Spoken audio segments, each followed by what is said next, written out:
From the weight room at the Bill Frelick Athletic Center at UHAS McGinley Stadium, this is the Coach's Corner. Along with the head coach of the Penn Indians, Ron Graham, I'm Bill Navari. Ron, they say in sports, not necessarily how you start, but how you finish. And the way the Indians have been playing, especially this week at Kiski, it looks like you guys might be getting that finishing kick started.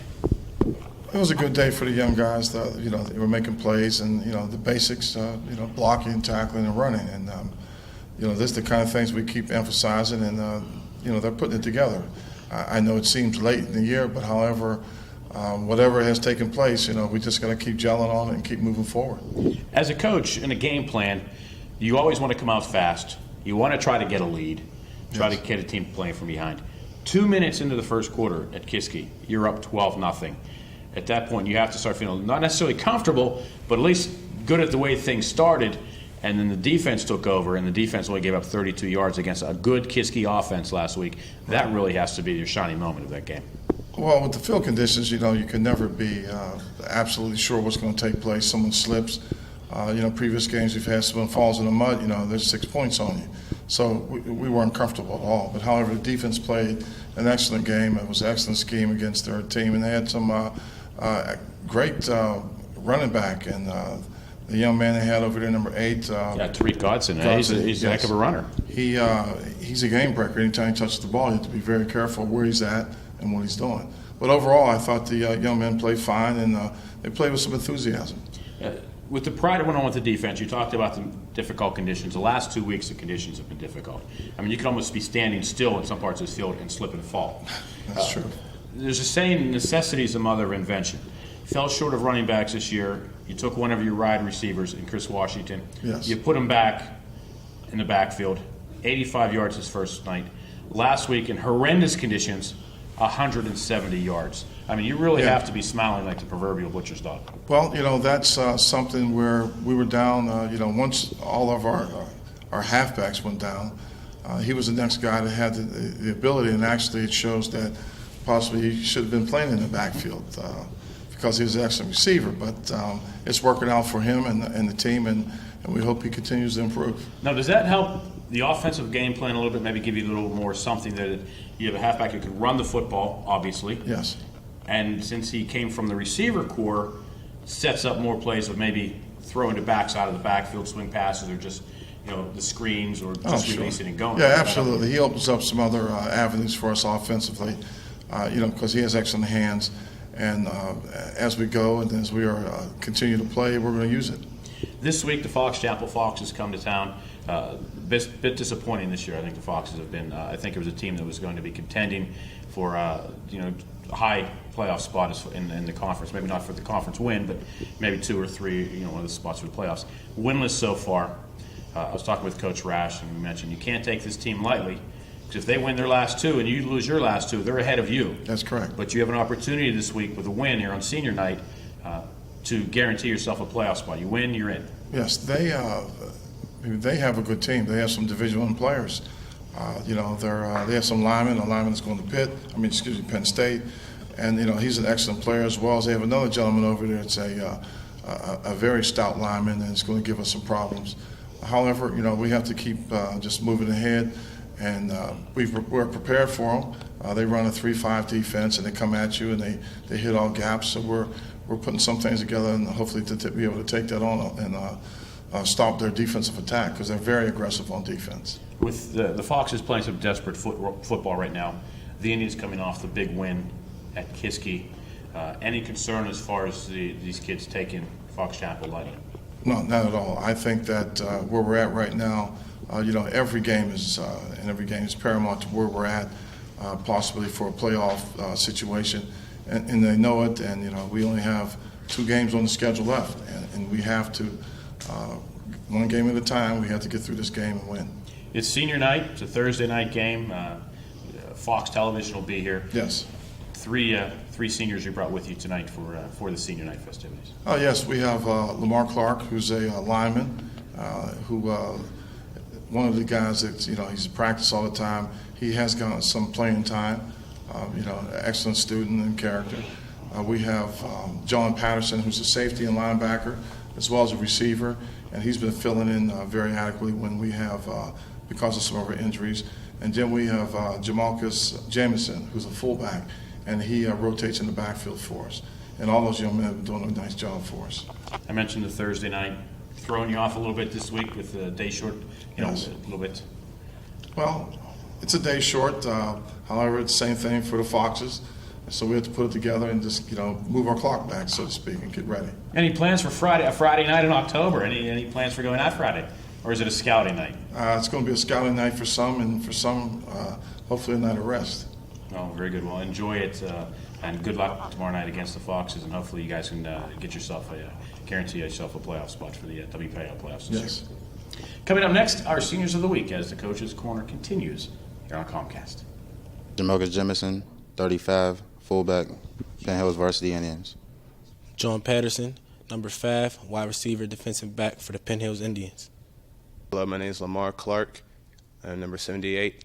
I play offensive tackle in DN, Penn Hills Indians.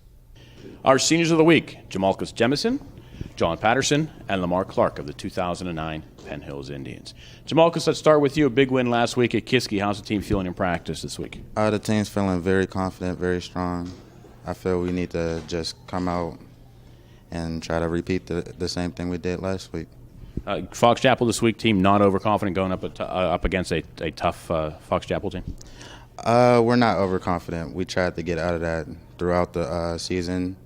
Not overconfident, tried not to get out of that. We're out of that right now. So we're trying to get everything settled. John Patterson, the team started off a bit slowly this year, but the team doing well right now. What does the team need to continue to do to keep the success that you guys started last week with Kiski? Well, you just got to stay focused and play as a team. Go out here, get some wins, and it's got to be a brotherhood out there on the field. No iron team at all. It's all of us in it together. When you guys get a big win like that, how is the coaches the following week? They get a little easy on you, or are they still just as tough? Well, Graham he has his little tough side, but you could tell he feels a little relieved that we're coming together. There's still some areas that we need to work on, but we can do it. We got a lot of talent on this team, no doubt about it.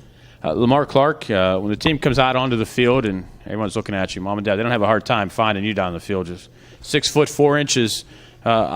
Jamalcus and I, we want to know, what do they feed you that you got 6'4"? Always the milk and water, always. See, that's what we. Yeah, but really, I like to be a little bit short sometimes. It's your senior season this year. Obviously, you kids want to make the playoffs. You can do that this week with a win against the Fox Chapel Foxes. It's on a Thursday night. Is the fact that it's on a Thursday instead of a Friday throwing you guys off at all this week? Not really, because just like last year when we obliterated Central Catholic, it was a nice victory for us, and I think we can pull it off again this Thursday. So does it help that you guys had a Thursday night game last year, that you are mentally prepared for, what you have to do this week to get ready for Thursday? All in all, in my opinion, I think it's really no difference. There have been some people and some of my teammates that told me that they wish it was on Friday. But either way, I do believe that we will win. So is anybody, as far as who would prefer Friday, they're looking at the weather forecast knowing that Thursday is supposed to be beautiful and Friday is supposed to rain? Does that change any minds, thinking, we're liking to go out on a Thursday nice now? Opportunity and advantage for us to take. To play in some nice weather? Yes. Here's a question for you. I don't think I've ever asked this one before. Lamar, you walk into McDonald's. What do you order? I really don't know. I haven't been to McDonald's in a while. John, same question. You walk into McDonald's. What do you order? Well, actually, I work at McDonald's, so kind of. So your favorite thing to go to McDonald's is to get paid? Yeah, exactly. I like to get paid at McDonald's, But what would you eat? My favorite thing right now, it had to be a brownie melt with ice cream, whipped cream, and Oreos on it. Jamalcus, you're drooling over here thinking about the answer to the question. Go ahead. What do you get? Yeah, I go to the counter, be like, take a number 9 large, high C, no ice, and 2 of them apple pies. It's a man that knows what he wants. Knows what he wants. And we're going to go right down the line here again. I want you to tell me something about one of your teammates that nobody else knows about. John Patterson, he's the funny guy. He's really the funny guy of the team. He always keeps us smiling, especially when we're down. Sometimes he just come around, he just be like, you just let it go. And when we go by me, you just let it go. He be for it. John, tell me something about one of these guys that nobody else knows. My man, Lamar's over there. I see the wheels turning over there. He's thinking. But go ahead. My man Sharky. Man, number 27. What about him? Yeah, he normally every Friday he says, "I can't wait till we go home." And he always goes out, has a good game, and he just can't wait to get home. Like so. There's that comfort level of being home. Yeah, there's that comfort level, but it's game time. We got to go. Yeah. Okay, Lamar, any stories from you?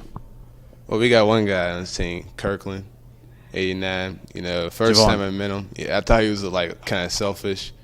But if we actually be successful, he can actually help out other teammates and get through with them through even difficult times. So you learn, don't always judge a book by its cover. You may look that way, but you understand when you open that book, it's quite the opposite. Yes. Lamar Clark, what are your plans for after graduation whenever you finish your days here at Penn Hills? I'm going to go to CCAC, at least for a year. Then hopefully my decisions for college lie around Allegheny, Waynesburg, and quite possibly maybe Penn State. I'll give you a tip. I did 2 years at CCAC, and then transferred those credits to a 4-year school. You still work at home, do everything else, but those as credits transfer saves you a lot of cash. I mean, just something to think about, as well. What do you want to study when you go to school? History. No, it's one of my favorite subjects. Yes, I love history. You like to be a history teacher, or yes, either that or maybe one of those politics that you see on CNN, giving the reviews. Oh yeah, or opinions. Oh, fabulous. John, what are your plans for after your days here at Penn Hills High School? What are your plans for after graduation?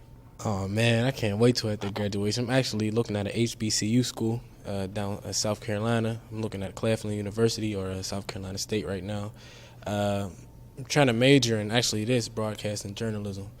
I'm trying to make it on TV one day. Some way or the other, I'm going to get on TV. I guarantee that. Well, you're on TV now. I'm on TV now. There you go. You've made it. I ain't done yet. It ain't over. Well, good for you. Keep working hard and keep dreaming. Jamalkus, what's up? What are your plans? My plans for after graduation is stay home, Pittsburgh, and go to the Art Institute of Pittsburgh, downtown. Graphic design, I really like drawing. I really like advertisement and logo design. So probably might just get into that a little bit. Don't know what company really I want to go to or looking towards, but my teacher, ROTC professor, he told me make sure you focus on three jobs inside that field and just major in them and get very good at them. So we got it all figured out here. John's going to be on CNN or Fox or one of these other networks. ESPN. He's going to be interviewing Lamar over there about something going on historical, and you're going to be designing all the graphics for it. What do you guys think? Does that sound like a plan? $1 million plan. It's $1 million Sounds like a plan to me. There you go. See how it all works out? It all works out in the end. Well, best of luck to you guys, not only against the Foxes this week, but at what you guys do afterwards, and always stay part of the Penn Hills family. We will. Our seniors of the week, Jamalkus Demerson, John Patterson, and Lamar Clark of the 2009 Penn Hills Indians. Coming up next, Senior Night, the Indians and the Fox Chapel Foxes, and it's coming your way next here on Comcast.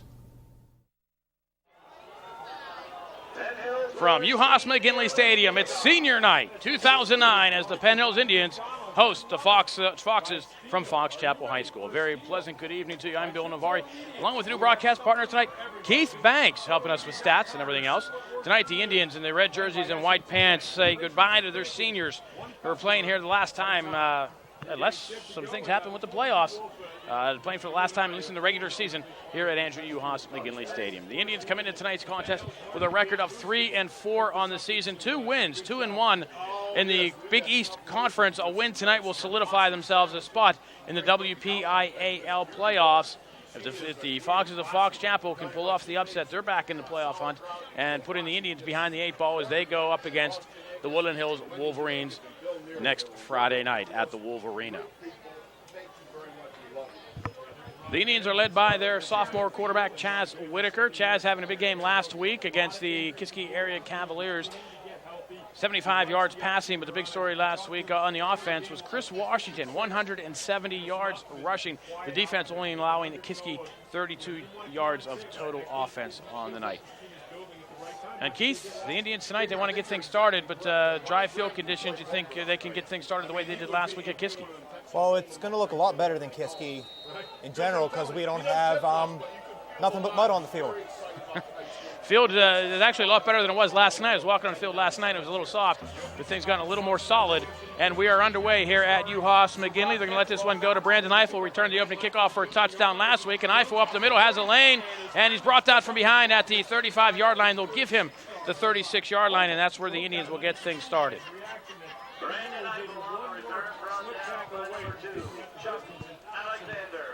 Eiffel from about the 15-yard line returns it 21 yards out to the 36. And you see the Indian offense getting on the field. Chaz Whitaker, the young quarterback. See his stats on the season. I formation behind Whitaker. Twins this way, and Chaz is going to come out throwing. Hits Eiffel in the hands. Eiffel unable to come up with it at the 46-yard line, and it'll bring up a 2nd down and 10 for the Indians. The Indians going for the quick slant against the Foxes to try to get some action going. There are your starters tonight: Whitaker, Washington, and Davis in the backfield. Your wide receivers: Corey Jones, Brandon Eiffel, and Colin Christian. And the offensive line: Mike Airgood in the middle, Hester to his right, Hester to his left, Bernhardy to his right. Also Doug Foster on the right, and Brett Allen. Nice to get Eiffel some catches. He only has 15 on the year. Miles Davis has a hole up the middle. He'll have a first down for the Indians. Comes this way and more. Miles Davis across the 40 with 2 men to beat. Chased out from behind. And Miles Davis still in. Bounce finally written out at the 20-yard line. No flags on the field. This one will stand 44 yards for Miles Davis. A first down for the Indians. I think the Foxes were looking for Chris Washington, but they came with Miles Davis. And away he went. That's a good average on the year. 1 rush, 44 yards.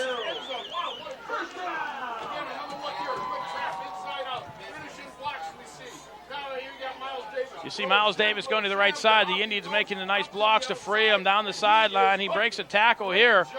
Picks up about another 10 yards before finally being ridden out of bounds by the Fox Chapel Foxes' Josh Condosta. This time will be Washington going left side. Gets hit in the backfield, or was able to get back to the line of scrimmage at the 20-yard line. No gain on the play. It'll be 2nd down and 10 for the Indians. The Foxes coming up, flooding the lanes. And Washington really unable to get anything going there. But Indians, 3 more downs to pick up, get into the end zone. In fact, it's 1st and goal. It was a 54-yard carry. Thought he made it down to the 20, made it to the 10-yard line.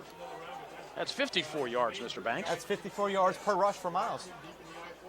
It's good average. Whitaker will throw towards the end zone, low for Eiffel. He needed to get that one up in the air. That was a touchdown. Eiffel was open. But he picks that up about another foot, and that's 6 points for the Indians. Easy. So now the Indians will look at 3rd and goal with 10:54 to go here in the opening period. Still scoreless, Fox Chapel and your Indians.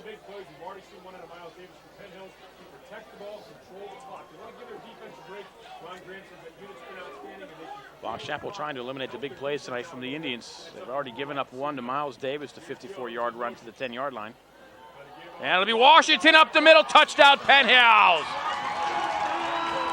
Chris Washington, 10 yards. The Indians strike first here at UHaas McGinley. Washington took it. The Indians just opened up a lane for him. I could have ran that one in.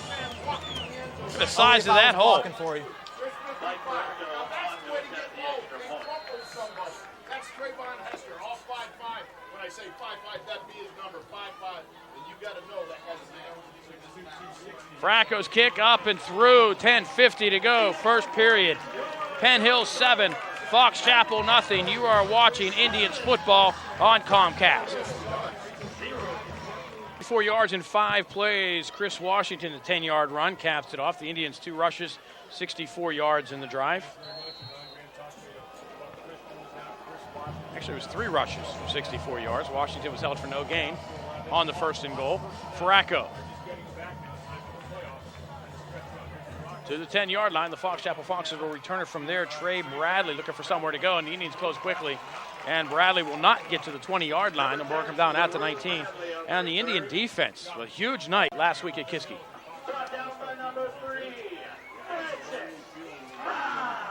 32 total yards they allowed last week. 3 sacks, 1 fumble, 1 interception, couple block kicks, couple block punts.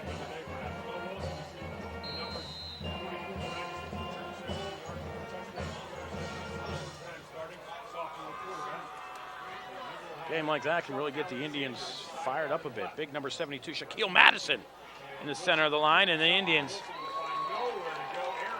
offer nowhere to go for the Fox Chapel Foxes. Madison and Aaron Donald drop Demetrius Alexander. It'll be a loss of about 2. The big Shaq attack strikes on first down. A lot of folks into that one, but it was Madison making the first contact, had him wrapped up. Then everybody else came in to join the fray. So we have Madison to tackle.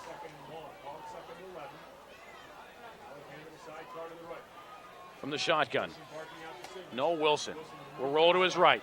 Looks for somewhere to go, has nobody downfield, will run it himself. Breaks a tackle, finally brought down shy of the 30-yard line. Walter Moultrie with the tackle. Picks up about 10 yards. And it'll be third down and short for the Fox Chapel Foxes.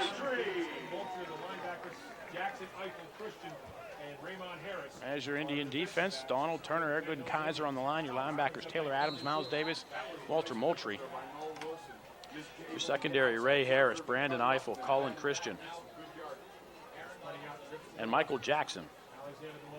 They'll keep it on the ground. Alexander will pick up the first down. We'll get to the 31.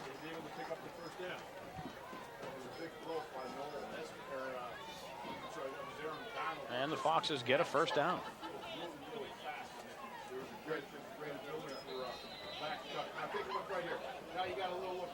The Indians have given up 11 yards so far here in the quarter, more than they gave up the entire first half last week at Kiski. Again, from the shotgun, Alexander. Brought down by Aaron Donald. We'll drop him at the 28-yard line for a loss of 3.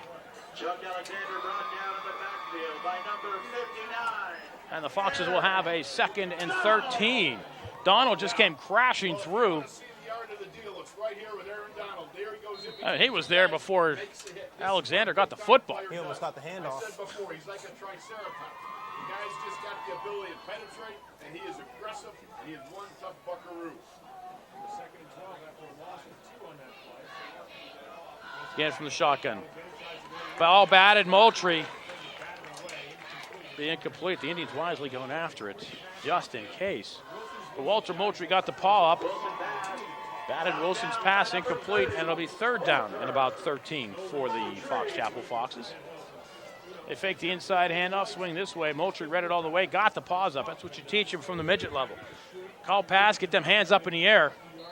And that's what the Indians did there, and the Foxes looking at it third and long with 8:22 to go here in the opening period.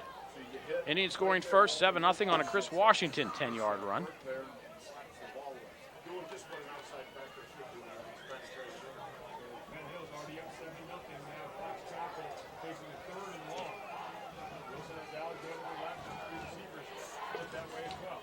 Wilson rolling this way, under pressure from behind, wrapped up, brought down. Aaron Donald will sack him back at the 36. Excuse me, at the 26-yard line, losing 2 on the sack. That's Aaron Donald's 8th sack on the season. Not too shabby through 8 games. My math tells me that's a 1 sack per game average. Now the Foxes will have to come on and kick.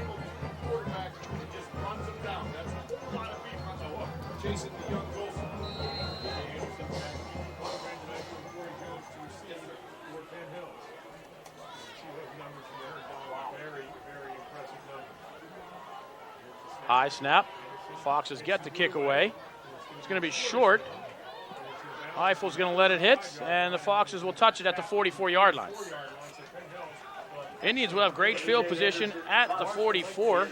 7:30 to go here in the opening period, and the Indians lead 7-0. A little something to mention to you going on this weekend. If you're watching the broadcast prior to Saturday evening, the Penn Wrestling Boosters having their first annual spaghetti dinner fundraiser. This is Saturday, the 24th, which is this weekend if you're watching this Friday or Saturday. 4 to 8 o'clock, the Spaghetti Fundraiser Dinner. It's at the Zion Lutheran Church on Frankstown Road, right next to McDonald's. $7 per person. Kids are, I think, $3. You can buy tickets at the door. Again, it's for the Penn Hills.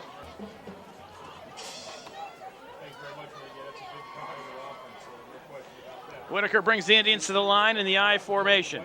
Corey Jones comes in motion this way. Christian at the top of your screen. Eiffel down below. First man through. Big hole for the Indians. Key Paschal, and Paschal gets down to the 30-yard line. They'll mark him at the 29. 37 yards. I love it. It's throwback to the 80s. This is our old toss. And Paschal will get the Indians a first down. That was just a quick one right up the middle. Paschal is off to the races. I mean, Paschal, not too big at all. I was teasing him at our senior interview this week. As Washington is wrapped up and brought down for a loss of 1. I was teasing Paschal because we were in there with a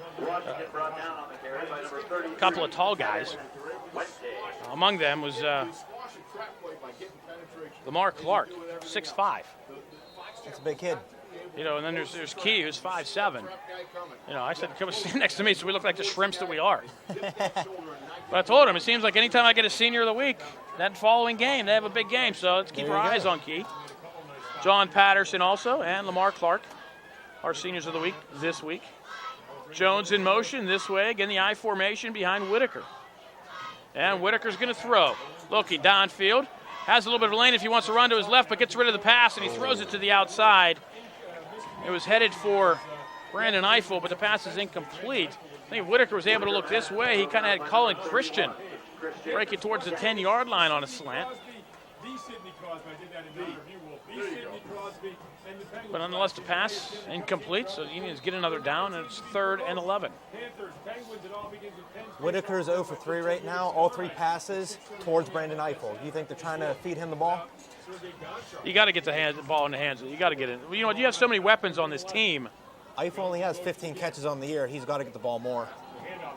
Washington up the middle. He'll be short of the first down to the 25. Picks up 6. Indians, I'm sure, will keep the offense on the field here at the 25. Be a 42-yard field goal. Farraco could make it, but still think the Indians are thinking 6. You're saying all year it needed to get the ball in the hands of Eiffel somehow. Eiffel, Christian, and Washington, Ray Hare. I mean, you got the weapons all over the field. Really, you got to try to spread it around as best you can. But Eiffel is just, you really, maybe they're waiting. You're looking at next week. You got the Wolverines. You got playoffs. Yeah. It's tough. You have all those senior leaders on that offense and a sophomore quarterback. Pass, Washington. This is a run. Washington over the 20. Inside the 10, 5. Touchdown, Chris Washington. 25-yard run for Washington.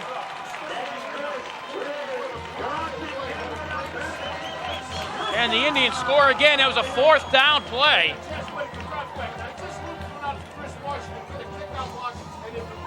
Washington had a lot of room to go. And nobody was catching Chris Washington. You can see the throwback. That makes the pass a run. It was a lateral. They did the same play last week, but the muddy field, Washington went down before the ball even got to him. Kick up and through. 5:31 to go here in the first quarter. The score, Penn Hills 14, Fox Chapel nothing. You are watching Indians football here on Comcast. Farraco's kick high, inside the 10, back to the 4-yard line. Nice kick by Farraco. Looking for somewhere to go is Randy Mallinger, and he has nowhere to go. Be brought down at the 15-yard line by Key Paschal. And Fox Chapel starting deep in their own territory. Chris Washington, 2 touchdown runs here tonight. 1 of 10, 1 of 25. The Indians up 14-0. See a nice stick there by Key.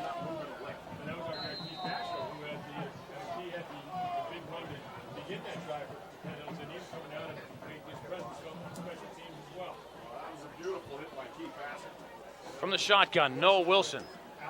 Alexander on the inside handoff. And the Indians are waiting for Miles Davis. And Lamont Kaiser. And the Foxes with a short gain, if anything, maybe a yard. And number 6. Boom, you got different pocket, you got the down. Look at now, that's like the La Brea Tar Pits in there. Going after it. You got 2 mastodons. Look at the guys right in the middle of that defensive line. I give it a different pocket. Shaquille Madison and Aaron Donald.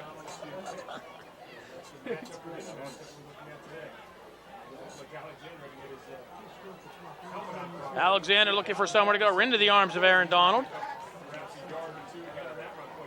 Actually, we're going to give the tackle. Who is 19 this week? Taylor Adams, number 19. I thought they said Taylor Adams was back to 56. He is? I don't know. You tell me. Come off and get out of here. That is a swarm of red and circle in the back. You know, No, we'll say I'm Taylor pretty Adams. sure that was Taylor, yeah. I think for the senior night he was 56. I guess they changed the jersey, put him back onto 19.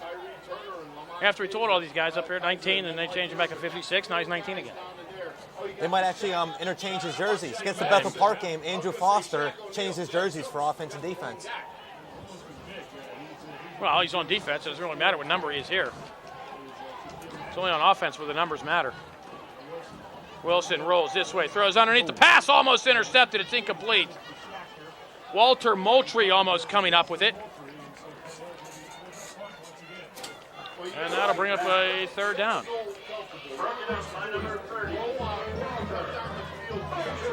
It'll be 4th down and 7, and the Foxes will have to punt again.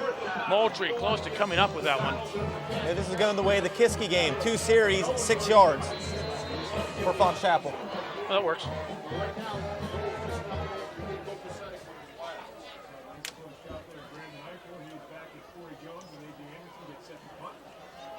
Fox's line drive kick. This one should be returned. Oh, it takes a nice bounce that Fox Chapel will not, so it doesn't get returned. Jones was letting that one bounce into his arms, but it bounced straight up in the air, and it goes dead. But the Indians will have the possession with 3:41 to go here in the opening quarter. They lead by 14, and the ball in great field position at the 47-yard line. So the Indians not wanting for field position, that's for certain. Starting at their own 36, their own 44, now they're on 47. Last week, I think in the first half, they started pretty much every drive on the Kiski side of the 50-yard line. Yeah, remember 3 touchdowns, 1 first down? Yeah.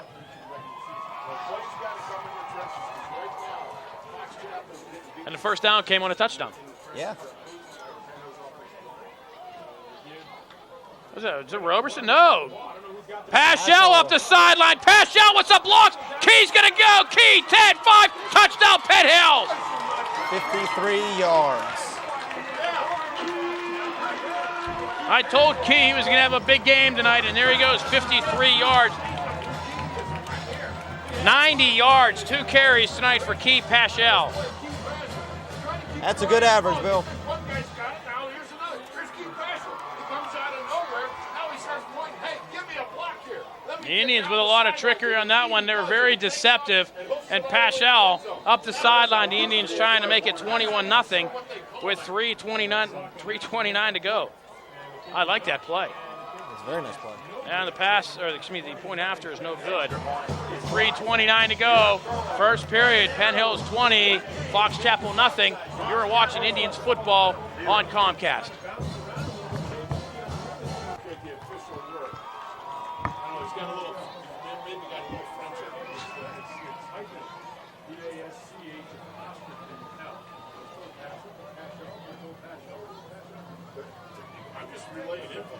Indian scoring drive, 1 play, 53 yards, Key Paschal all the way, and Farraco kicking off once again.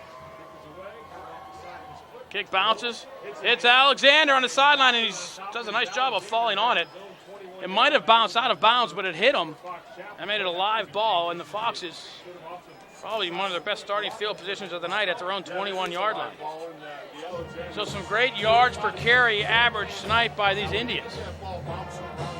Paschal, 2 carries, 80 yards. Paschal, 2 carries, 90 yards, 45-yard average. And we have Miles Davis with a 54-yard per carry average. And then bringing up the rear is Chris Washington, who has 2 touchdowns. Yeah, only about just a little bit below 8 yards per carry. So he really better kick it up for the second quarter. Foxes will throw. Slant inside. They have it. Fox Chapel will have a first down and more across the 41-yard line. Michael Jackson on the tackle of Randy Mallinger. And the Foxes certainly not giving up here. 20 yards on the reception. And the Foxes, I believe, their second first down of the night.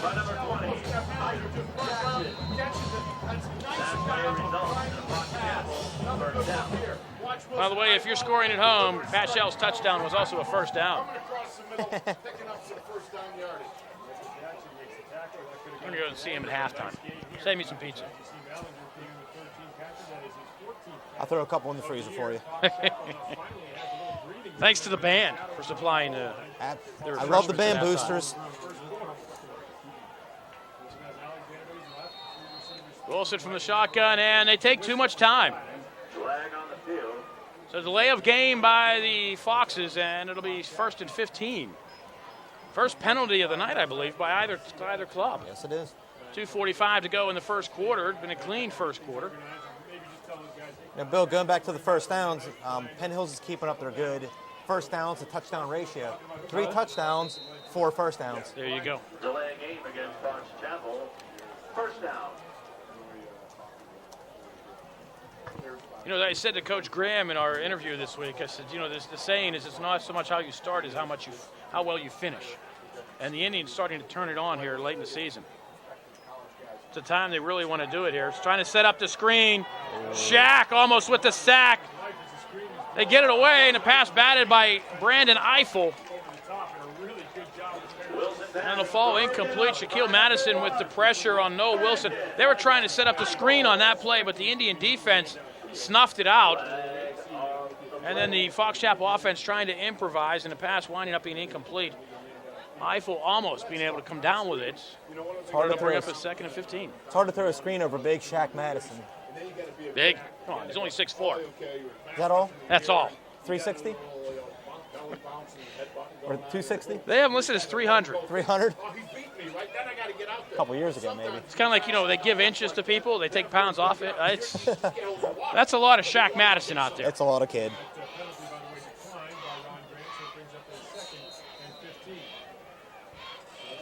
And I think he's only in 6th grade. Oh.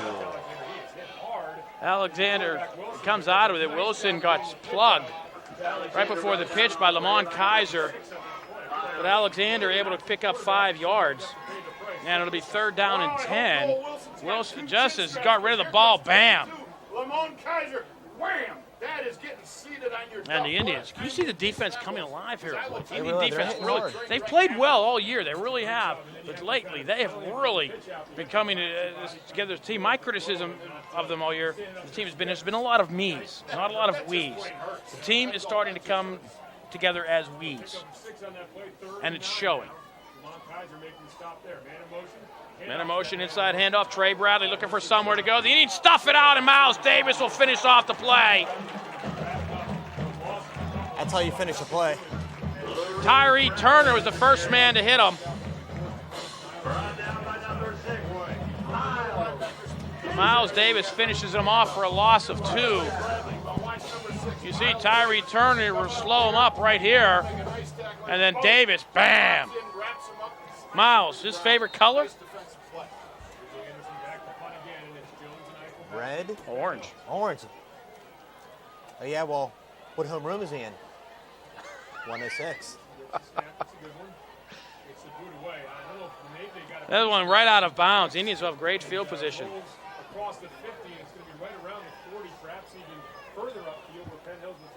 Miles Davis still headed to Syracuse, I believe. I believe so. Indians will take over at the 44-yard line. Where are they going to mark? They're going to mark him at the 45 with 1:07 to go. Let's see if the Indians can get a 4th touchdown here before the quarter expires. But yeah, again, here we go. The Indians starting field position. Took the opening kickoff at their own 36-yard line. Then they started their own 44, their own 47, now their own 45. Why the offense is clicking right now. Some of those runs, I don't think it mattered where they started. They were going to score. Roberson is in front of Washington. They're going to go in the end around with Corey Jones, looking for somewhere to go and getting a paw on him. Otherwise, that was another big play. Josh Kandasta Watch this play by Josh Candasta. Number 9. Candasta saves. He saves a big play here, just getting that paw on Jones's leg. If he doesn't make that tackle, I mean, he was down on the field. Jones was going by, and Jones had some room to go. And it'll be Roberson, loses the football, falls back on it. And it'll be Indian ball. We'll pick up about 2 yards on the carry.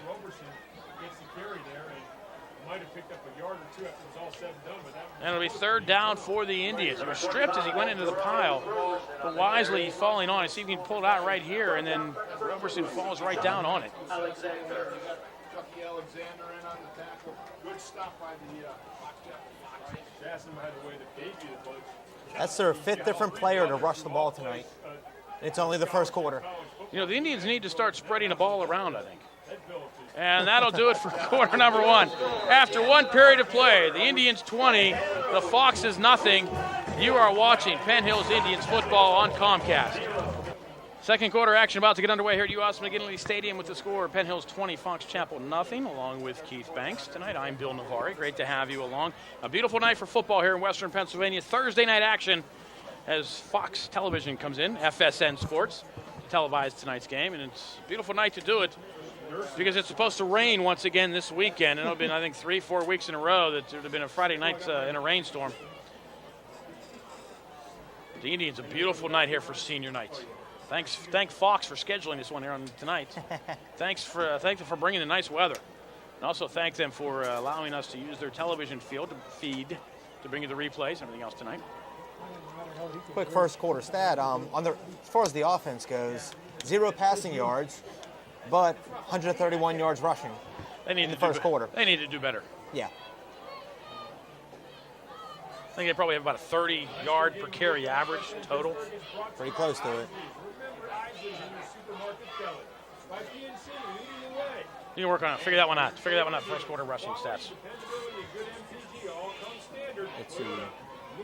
5, 6, 7, Jones in motion to the right.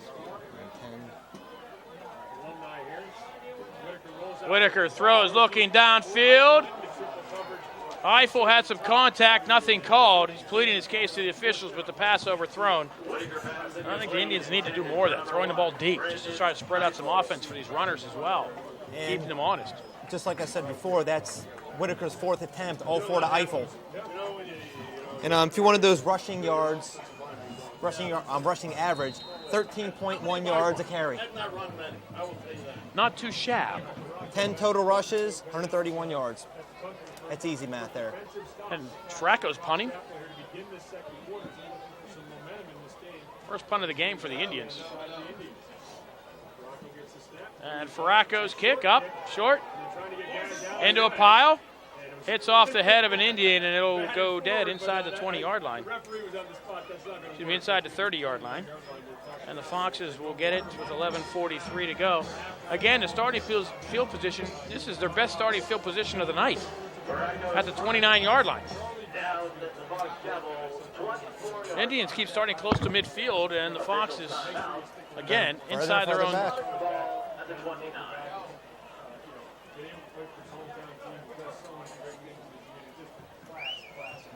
Shady Side Academy in attendance here tonight. Well, Fox Chapel plays Shady Side Academy next week. No, it's Shady Side Academy is in Fox Chapel. Oh, there you go. Coming to see how the other half live. Foolish me. I thought it was Option left, Alexander. Brought down from behind by Aaron Donald after a pickup of about 5. Wilson smacked again as he's getting rid of the football. I mean, he's just chopped from behind. Not going to really be able to see it on this angle. But Aaron Donald catches up from behind. And it'll be second down and 5. Wow, that's another slobber. Oh, there you go there, see? Fox has cameras everywhere. That was air good with the smack. Indians want to keep making contact, keep hitting Wilson, rattle him up a little bit. They get him a little timid. Wilson will throw. Under pressure, gets the pass away. It's picked. Oh, it's not. Michael Jackson almost had himself 6. think he was thinking touchdown before Oh, he that would caught have been it. his, third touchdown of the season. Second official. Second One official, was but called third back. one. So Michael Jackson, I'm telling you what, that kid is everywhere. You don't see him coming, but he is everywhere. He is a thriller. He is a thriller and the homecoming king. Yes, he is. That's why they call him Action Jackson. Pretty sure he's the only one that calls himself Action Jackson. I'll tell you, a lot of characters on the team this year.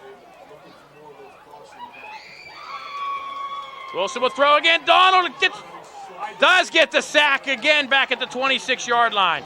Wilson eluded it momentarily, and then Donald finished him off once again. Airgood was in there too on the sack. And that'll be a loss of 8. That'll be 4th and 13. Hey, Charlie Batch in attendance.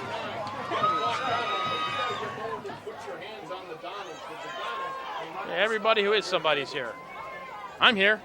I'm here, and where's somebody? That's right. Fox Chapel punting once again. Jones was thinking about getting it, but let it bounce and it goes dead. Now the Indians still have, I think, 2 kick returns in the last 2 weeks. This might be their worst field position of the night. Indians starting at their own 37-yard line, coming with 10-11 to go here in the first half. And nice shot of our Indian cheerleaders on the sideline having a good time. Charlie Batch is in attendance tonight. A lot of folks coming to sit around Charlie Batch. I think if the game gets out of hand, he's going to go in. He might jump in there for Fox Chapel. Is that what it is? Somebody calls timeout.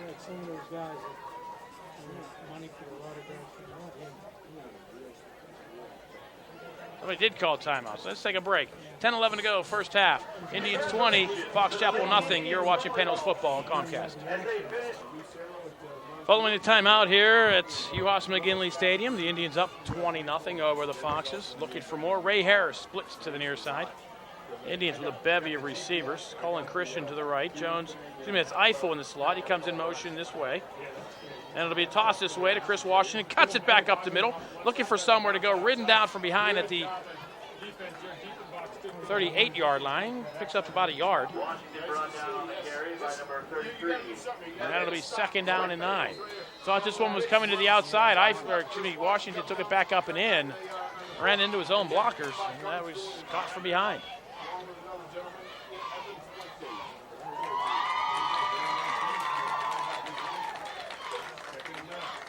Whitaker looks right, throws, pass complete, dropped, Colin Christian. Can't blame that one on Whitaker.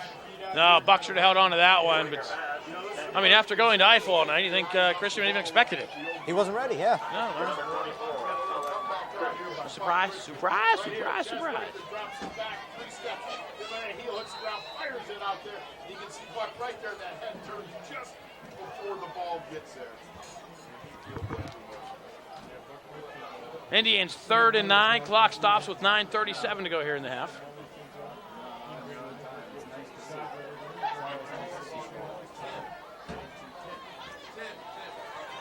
Whitaker throws under pressure. Sides to run. Whitaker close to the first down. Looks like he'll be just short. Needed 9, got 8. And they're at the 45. Will they keep the offense on the field? It looks like they are. Indians on 4th and 1. They're going to go for it. See, Whitaker, left-handed quarterback. Did a nice job of reading. Nothing was there. Saw a crack in the defense and almost picked up the first down. 8 yard per carry for now. Tackles made by number 9, probably my favorite name of the year, Blaze Badway. That's a football player right there. There you go.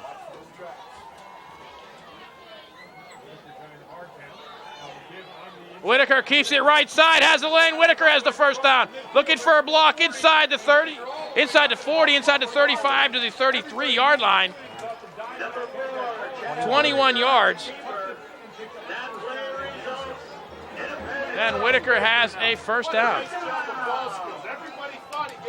Here's a little trivia for you. The winning touchdown scored by the Indians in the 1995 championship game against Upper St. Clair was scored by a kid named Blaze. Really? B.J. DiNatale. Can I just tell you, in 1995, I was a sophomore in high school. Shut up. Washington. And from behind, almost a horse collar. Does a nice job to pick up a yard. And it'll be 2nd down and 9 for the Indians. How about the rushing yards per carry for Chaz Whitaker? That's 2 carries, 29 yards. 15 yards per carry. Roughly, yeah. Almost 15. See, there was almost a horse collar against Washington. They didn't get the hand inside there. Otherwise, it would have been a 15-yard penalty. Now 2nd and 9. It's 20-0. We're almost not even halfway through the second quarter yet. You may never get out of here. Eiffel in motion this way. Washington goes to the right to pass. Buck has it inside the 20-yard line. 1st down, Indians. Colin Christian to the 17-yard line, picks up 16, and a 1st down for the Indians. I believe that's the first completion of the night. It sure is. For Chaz Whitaker.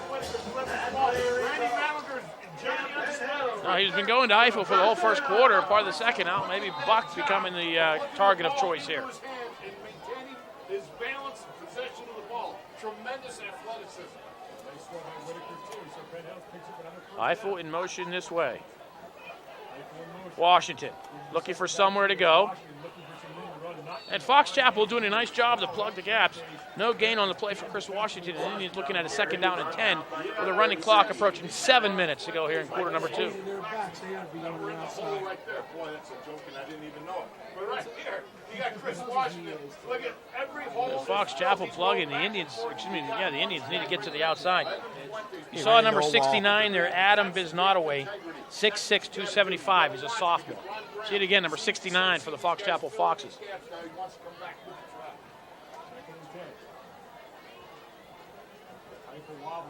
And the Foxes jump off sides. Flag on the field. It'll be 2nd down and 5 for the Indians. Whitaker with the hard snap count. That's what's important. Drew the Foxes off. Right here. That's You don't have a chance. That's Fox Chapel's 2nd penalty. Still no penalties on Penn Hill. Knocking on wood here. Indians with a very well-played game. 3 touchdowns, 2 punts. It's always nice when you have more touchdowns than punts.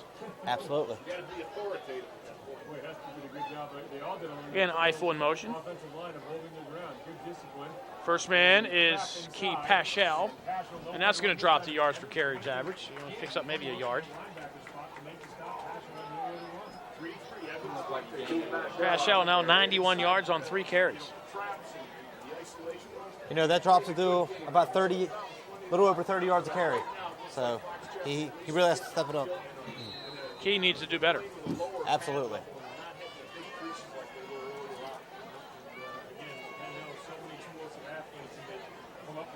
Several big plays, having collected 215 pounds, and really have a strong ball game defensively for Fox Chapel. 3rd and 5. Whitaker keeps it himself, gets inside the 10, down inside the 5-yard line. He'll be at the 5-yard line. It's a 1st and goal for the Indians. 7 yards for Chaz Whitaker, 1st down at the 5-yard line. Looks like it's a fake to keep Paschal, and then there he goes right up the middle. It's a quarterback draw all the way. They fake the option. And Whitaker saying everybody's getting some big yards rushing. He wants to join in. As long as you can run it, keep on doing it. Do it Move until the they stop you. Woodland Hills Wolverines coach is in attendance tonight, scouting for next week. Indians go right up the middle. Paschal gets inside the 5 to about the 3-yard line. Paschal gets 2 yards, and it'll be 2nd and goal from the 3-yard line. Of course, just in case you were wondering what the Indians' plans were for tomorrow, maybe dinner with the wives and a little night out on a time, they're going to see Woodland Hills play. Maybe they can take the wives to go see the Wolverines play. Either that or save all that for the Saturday spaghetti dinner. Yeah, that's right. The Zion Lutheran Church next to McDonald's. Indians down to the 1-yard line. Roberson, 2 yards. And it'll be 3rd and goal from the 1. Again, we'll mention it. Penn Hills Wrestling Boosters having their first annual spaghetti dinner fundraiser Saturday the 24th. The Zion Lutheran Church next to McDonald's, 4 to 8 this Saturday. If you're watching the game here on Friday or Saturday. Whitaker, see if he keeps it himself. He does. Whitaker goes into the pile. They stood him up at the goal line. No gain on the play. I'll tell you why he won't get in the end zones, because a man, Kevin Fuentes, is taking it upon his shoulder to be a one-man game buster out there. What a nice job of coming over top, taking a hit. You can see right now, it's just Whitaker tried to keep it himself right into Adam Novacek. You got Ballinger in there, man. You got a host of them. Finally finished off by Russell Marinowski. And the Indians 4th and goal at the 1-yard line. Again, the spaghetti dinner Saturday the 24th at the Zion Lutheran Church next to McDonald's on Frankstown, 4 to 8 o'clock. Come on out and help the Penn Hills wrestling team. Bill, looks like Clarion football is now in the building. Washington up, over into the end zone, touchdown Penn Hills. Washington with the hat trick. And the Indians extend the lead.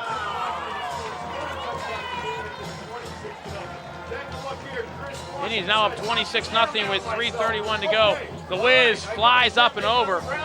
This time holding on to the football. And there he goes, gets across the line, touchdown Penn Hills. Fracco will try the point after. Joe Cerro to snap, Eiffel to hold. Fracco's kick is up. And he gets it up and through. Partially blocked. And with 3:31 to go, Penn Hills 27, Fox Chapel nothing. You are watching Indians football on Comcast. Indians take 13 plays to go 63 yards, 5 minutes and 40 seconds on the drives. They extend the lead. The score of 27-0 here at UHAS McGinley Stadium. We are in the Fox TV timeout. Now the guy in the orange vest leaves the field, so they are back. Just cut the nose of that football over on that 4th and 1 plunge, but his 3rd touchdown, Penn Hills, off to the races, up 27. And Fracco kicking off once again. Each time the kicks get deeper and deeper, this time to the 3-yard line. And we'll see who got the paw in there to make the tackle. It looks like it was the Indians' Francis Brown, dropping Randy Mallinger. And the Foxes again started inside their own 25-yard line at their own 21.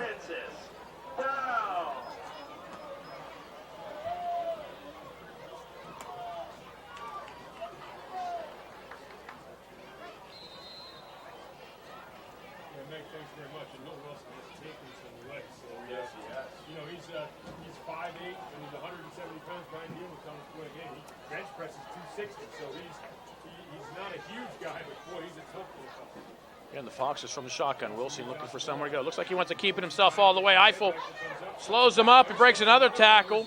Wilson does a nice job to break 2 tackles. Finally brought down by Walter Moultrie after getting back to the line of scrimmage. Right here, bang, coming through. Let me just drop a guy here, he says. Now he got Noah Wilson. And it's no gain on the play for Noah Wilson. Aaron Donald having a whale of a game tonight, just into action everywhere. Finally, right here, we got Aaron down coming through. Donald's second sack of the game there. I want this ball. I want the quarterback, and I want the ball, too. Scoring drive, 13 plays, 63 yards, 1-yard touchdown run for Chris Washington, but Donald and Diefenbach is now gained within the game. So that was between those two. Wilson now on the 2nd and 10, calling out the 6. Wilson again from the shotgun. 2nd down and 10 for the Foxes. Looks this way, throws the pass complete. No, it's dropped. Michael Jackson was on the coverage. Are they going to say it was complete? They do. No, nope, it is incomplete. The pass was intended for T.J. Shackner. That'll be 3rd down and 10. The number 86, T.J. Schochner. Maybe the ball's not going to tap. Brought down by number 20, Mike Jackson. Give him some good odds and sides, because right now, just That's having incomplete. all 8 cylinders, there's a little tiny gap going on.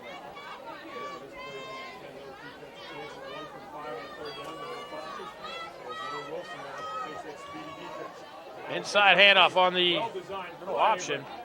But Miles Davis will drop Alexander at the 24-yard line after a pickup of just 3. Alexander brought down on the play by number Boy, it 6, looked like that was going to go for big yardage, and then Davis comes up and makes the play. And again, right here, you got Noel Wilson come down, shovel pass, right off to Chuck Alexander, boom! I'm telling you, Noel Wilson has paid the price for delivering the ball on pitch outs Is that tonight. the Clareton Bears in attendance tonight? That's what it looks like.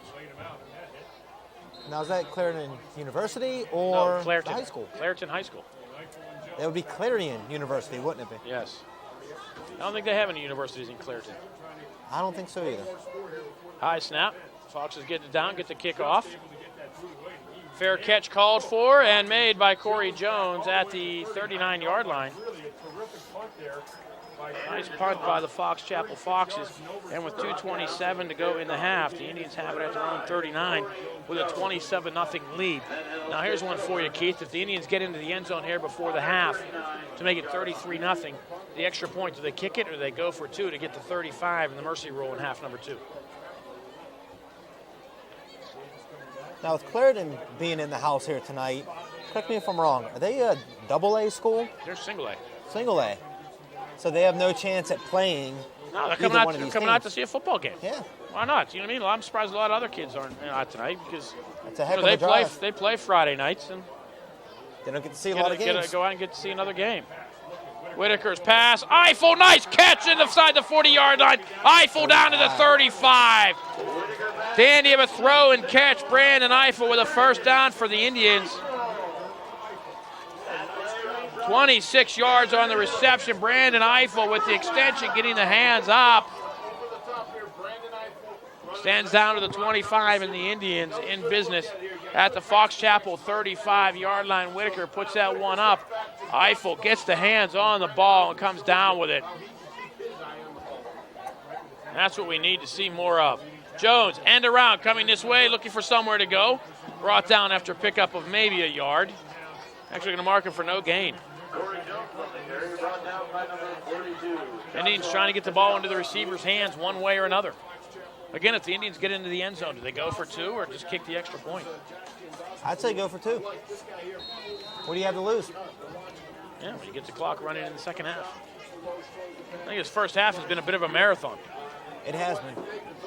Again, the Indians a 6-minute, 40-second drive, 63 yards on their last possession for Chris Washington's 3rd touchdown. Whitaker rolls, throws, looks, has the pass complete. Corey Jones, first down, Indians. Clock will stop on the first down at the 23-yard line for the Indians. 12 yards on the reception for Jones, who touches it on consecutive plays. And Chris Washington, a big night tonight. Maybe not with rushing yards, but he has 3 touchdowns. I think Washington's longest run tonight has been 25 yards on the 1 touchdown. Indians will call a timeout. Washington's stats here on the night, he had 170 last week. So far, 9 rushes, 42 yards. But the big one, 3 touchdowns. That's it, he got the hat trick. Had to have the time, there it is right there, 9 rushes, 44 yards, 3 touchdowns. Keith Paschal closing in on 100 yards tonight.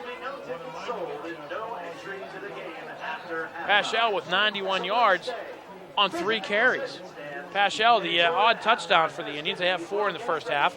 3 by Washington, 1 by Paschal, the 53-yarder on a dandy of a designed play. Nobody knew where it was, and there goes Paschal down the sideline. I think Paschal has a nice average, about 31 rushes, 31 yards per rush right now, but he still doesn't have Miles Davis beat with his yards per average.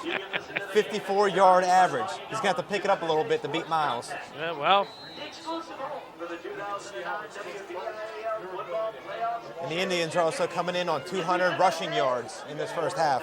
They need 13 more to hit 200.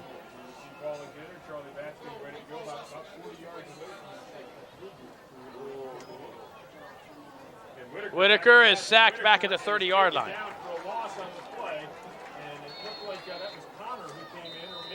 Whitaker will lose 7 on the sack, and the Indians will use another timeout.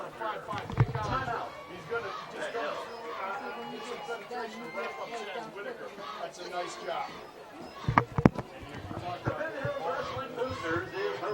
And there's a timeout on the field. Let's take a break. 1:10 to go. First half. The Indians up 27-0. You're watching Penn football on Comcast. Regular season for each team. Whitaker, straight drop, looking, throws towards the end zone. Brandon Eiffel has a step.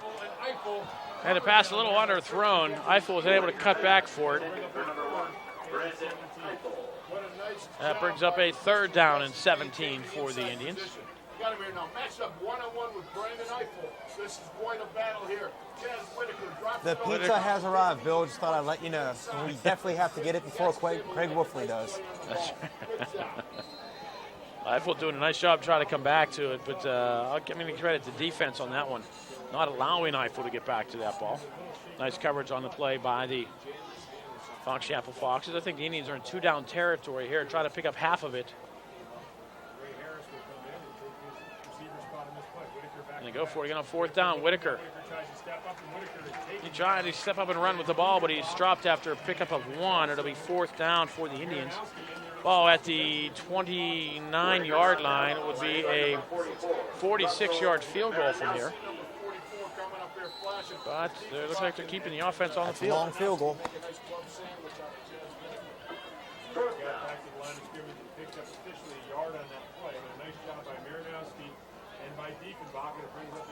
And the clock running under 30 seconds. I think the Indians. We can squeeze that in. They run the clock. Yeah. 4th down and 15 for the Indians. If they get a first down, the clock does stop. Whitaker looking, throwing, right side towards the end zone, and a pass intended for Christian, incomplete, and the Foxes will take over with 19 seconds to go here in the first half.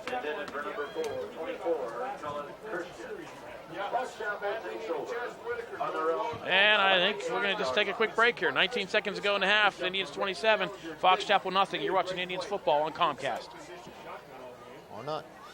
Foxes with 19 seconds to go will run the ball. Alexander looking for somewhere to go. The Indians will close. Miles Davis will make the tackle along with Taylor Adams. And the teams will let the clock wind down. That's a pickup of 6 for the Foxes. But the clock, the Indians, Fox Chapel calls timeout. So let's take another quick break. 1 second to go in the half. It's the Indians 27, the Foxes nothing. Hockey games where they get like little kids playing in between periods. There you go. Final play of the half, barring a penalty. The Foxes from the shotgun. Wilson waiting, looking for somewhere to throw. Under pressure from the shack, and a pass short thrown to the near side, and that'll do it for the first half. After one half, Penn Hills 27, Fox Chapel nothing. Second half action coming your way next. You're watching Indians football on Comcast. Kicking off to start the second half. And we are underway. Kickoff taken at the 10. Malaga looking for somewhere to go across the 15 to 20. Spins across the 25 down to about the 29-yard line. And the Fox Chapel Foxes will take over there. Keith, some stats from the first half. Well, we have our defensive stats, 51 total yards. 51 total yards, total sacks, only allowed 35 yards rushing. As far as the offense, Chaz Whitaker, 3 for 10 for 54 yards, 5 rushes for 30 yards. We have Brandon Eiffel, 1 catch for 26 yards. Chris Washington, 9 rushes for 42 yards. And the important one, 3 touchdowns. Miles Davis with the best rushing average of all, 1 rush, 54 yards. That's the way you do it. Again, the Foxes, long road to hoe here from the shotgun. Inside handoff. They'll give it to Green, and Green looks for somewhere to go. And the Indians will drop him.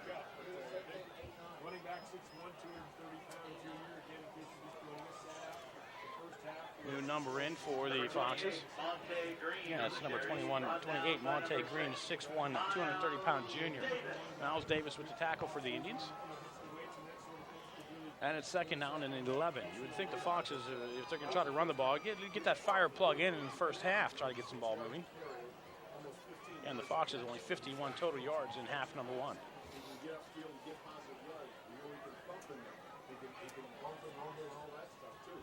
Wilson will throw the ball, batted in the air, and it was almost caught by Mitch DiPellegrini. Pass is incomplete. The Indians, again, getting their hands up in the air. Pass going right side, and Moultrie with his second batted pass of the game. Had one in half number 1, and he does it again here. So the clock will stop at 11:05 to go. The Foxes with a 3rd and 9, trailing by 27. And if the Indians score, I believe they will be going for 2. And that being if the Foxes don't score first. And the Indians jump offside. Shaq. Madison. You can't miss that one jumping off sides. Once he goes forward, he's not stopping. First penalty for the Indians tonight. Watch Shaq Madison. That's a big man. And it was a hard count because you see the whole line move. The whole line moves like that. It was a hard count. But now that makes it 3rd and 4 instead of 3rd and 9. Official timeout.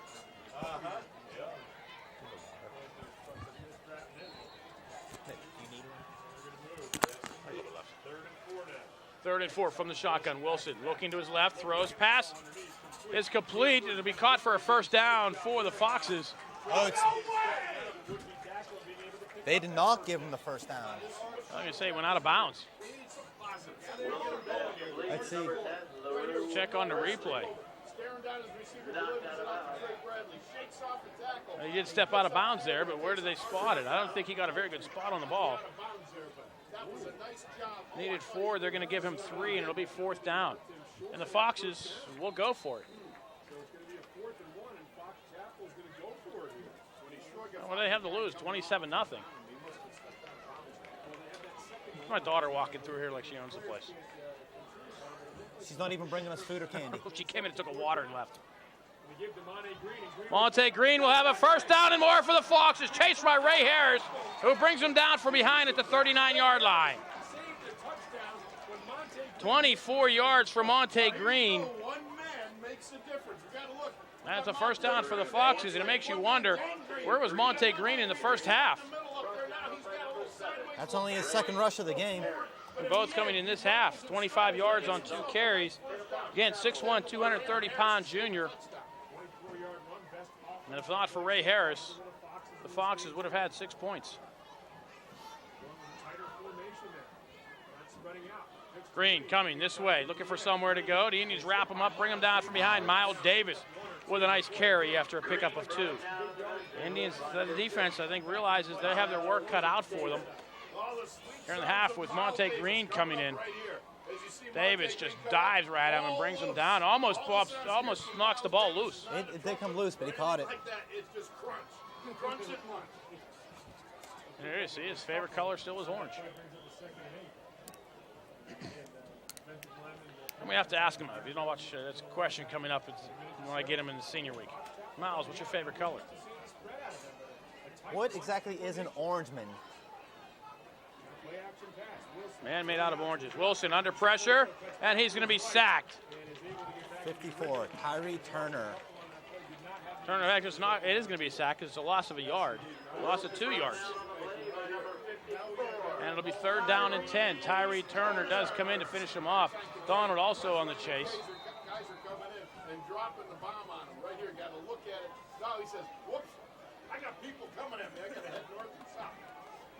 Mont Kaiser also in on the pressure. And it's 3rd and 10. Wonder if you don't get it here, Fox Chapel will go for it. Well, they did it on their own side of the field. Why not here? So probably 2-down territory for the Foxes. Try to pick up some of it. Wilson under pressure, flushed out of the pocket. Chase near side. Colin Christian will knock him out of bounds at the 40-yard line. Buck finishes them off for no gain. At this point for Fox Chapel, I think anywhere on the field is 4-down territory. And the offense does stay on the field. That's good bumbling, stumbling, and rumbling in there because these two guys, they're big, they're huge, and they're going after each other. And I love watching the competitiveness of both these men. Diffenbach, a big, strong guy. You got Donald, he's a big, strong guy. And when 2 big, strong guys get to go nose up, it makes for some good excitement if you're a fan of Trent's warfare. We're going to call it 4th and 10, and Brian Deal is going to go for it here. His little Fox has already picked up 1 4th-down conversion in this opening drive in the 3rd quarter. Wilson back to pass. Shuffle pass. And Monte Green will be wrapped up and brought down. Shaq Madison, after a pickup of 1, that is a pass. And the Foxes will turn over on downs, and the Indians will take over with 8:52 to go. Not surprised that the Foxes went for it. A little surprised at the play call, but it could have worked, and the Indians will take over at their own 37-yard line, and the first team offense still on the field. The Indians trying to get into the end zone. If they can get to 35 points or more, the clock will run for the remainder of the half.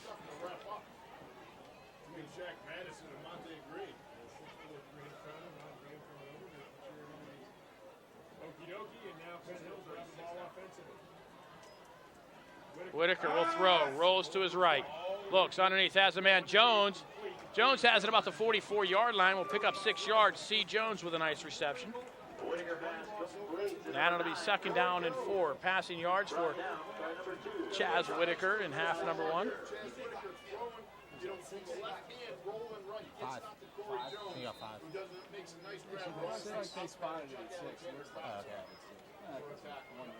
Second down and 4 after the 6-yard pickup. Jones will come in motion this way. Indians lose the football, and it's still on the field. Who comes up with it? Aragood has the football, and what are they going to say? They're going to call it. It is. It's 3rd down. Whitaker lost the football. So it'll be a 6-yard loss for Chaz Whitaker. They lose the snap, and the ball gets kicked around. Foxes almost picked it up and ran it for a touchdown right there, but Whitaker does a nice job of making a tackle on Alexander to keep the ball on the field. And Aragood, the center, comes back to make the recovery. How did he come out with that ball? One of those mysteries of football.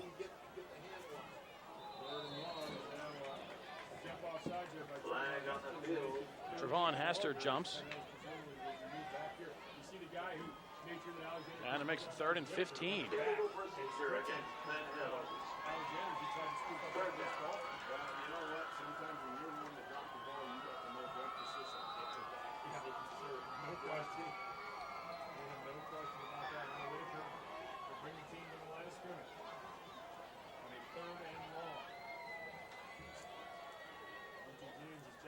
Keeping it on the ground, Washington has a hole this side across the 40. Chris Washington will have a 1st down and more. Washington up the sideline. Washington brought down from behind on a touchdown-saving tackle by Alexander, but not till he gets down to the 29-yard line after a pickup of 38 yards. Chris Washington just took off running. Does a nice job to stay in bounds, and Alexander just hits him from behind to bring him down at the 29-yard line. And another 38 yards for Chris Washington. What's Washington up to now? 80 yards, 10 carries, 8-yard average.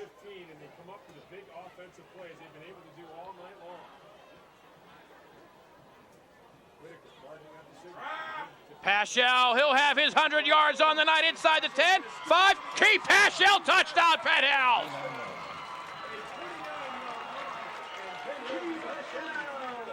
Key Paschal, another 29 yards. He needed 9, so he's up to 120 yards on the night. The Indians line doing a nice job. Look at the pulling guards, and there goes Paschal. Trayvon Hester with the key block, and Paschal right up the sideline into the end zone. Touchdown, Penn Hills. And the Indians will not go for 2. That's Paschal, 24.5 yards per carry.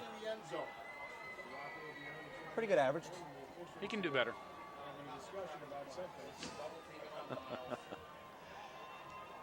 I think the Woodland Hills coaches watching this tonight are saying, oh my.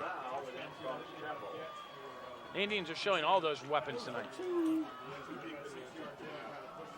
And the Indians faithful liking what they see.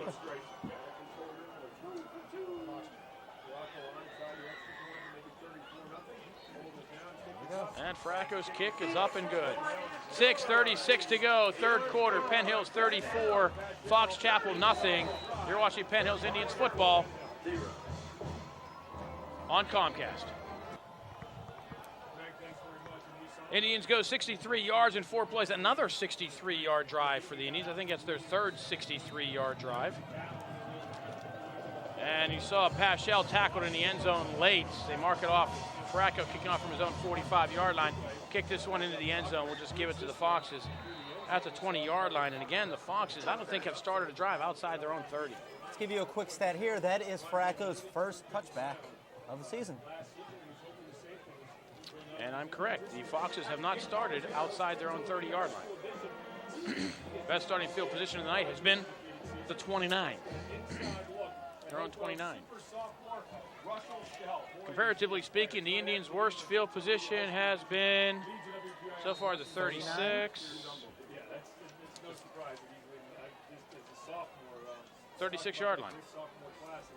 That's the worst field position. Wilson will throw, launching one down the sideline. Closest one there is Raymond Hester. Excuse me, Ray Harris. And Ray Harris with a nice effort to pull that one down. It looked like Harris was going to be the only one that could catch that ball. And Ray almost with a fabulous interception. Looked like he landed out of bounds anyway. That would have been a heck of a catch. It would have been. Even if he came down out of bounds. Yeah. With that still damaged pinky. Yuck. It's healed up, but you should see it. It's pretty ugly looking.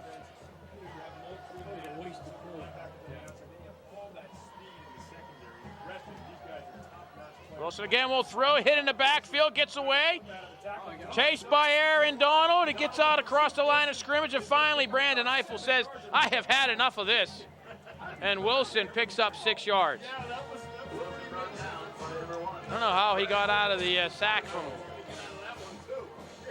Taylor Adams. He just stepped up into the pocket. Oh, Taylor Adams got blocked. That would explain it, now wouldn't it? Stepped over top of Moultrie, and then he was running for his life because he knew Aaron Donald was behind him. That was Moultrie, Turner, and Donald all had shots at him.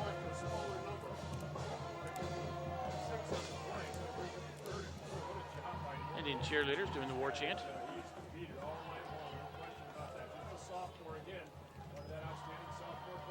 Wilson swing pass this way, and Taylor Adams turns around. He may have a shot at intercepting that ball.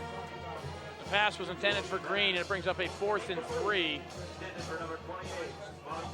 And this time the Foxes sent on the punting unit. As well they should.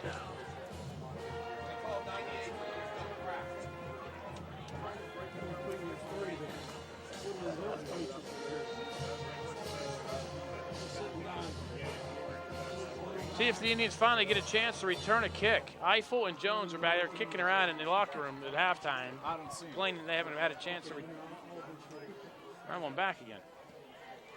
Eiffel may get a shot at this one. Eiffel from his 40-yard line, looking for somewhere to go, looking for the wall up the sideline and has it. Eiffel inside the 30-yard line, one man to beat. Brandon Eiffel, touchdown Penn Hills. That's why they haven't been getting kicks kicked to them. The clock will start to run. Oh, they didn't give him the touchdown. He stepped out. Oh, my. We got to see the replay on this one here.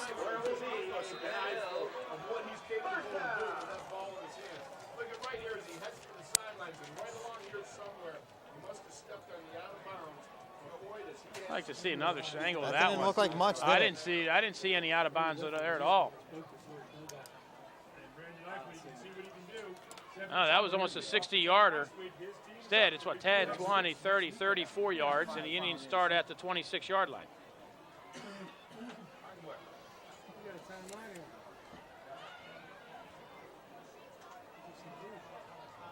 I think the Indians, somebody has called timeout.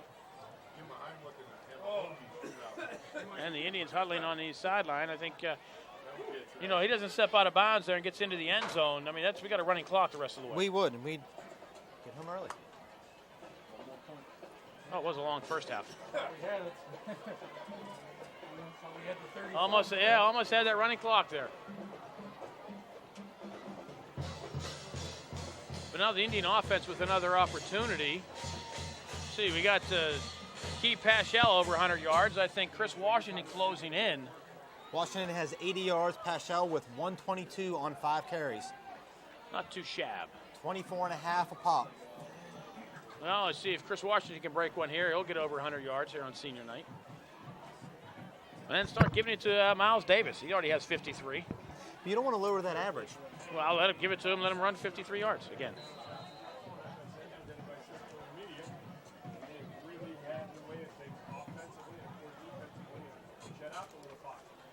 Chris Washington is deep. New quarterback in for the Indians, and it is Washington. Gets up to the 21-yard line for a gain of 5.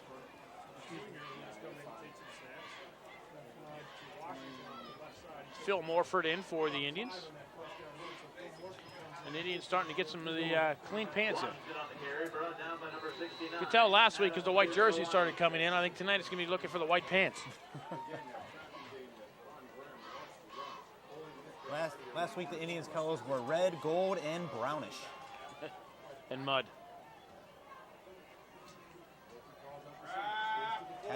Hester up the middle. Hester 10-5 down to the 1-yard line. 20 yards for Tariq Hester. It's first and goal, Indians.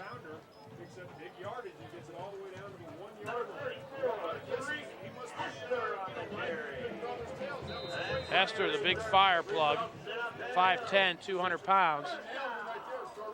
And the Indians now with the opportunity to get that running clock going. Tariq Hester, also a member of the Penn Hills Junior High wrestling team. Who's having a spaghetti dinner tomorrow night, or Saturday night. Morford loses the snap. He gets sacked. He'll be dropped for a loss of 2. And it'll be second down and goal. It bobbles the snap, but does a nice job of holding on to it. Green will come in and finish him off, along with Matt Sasson, the 6'2", 270-pound junior.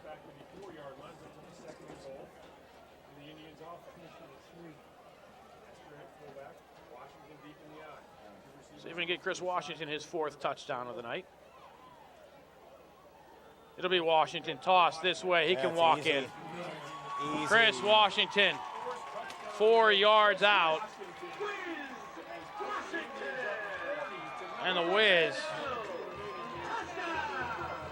If ever a wonderful whiz there was. Washington, 4 yards, 4 touchdowns. And the Indians get the running clock as they break the 40-point barrier for the first time this season. Farraco trying to make it 41.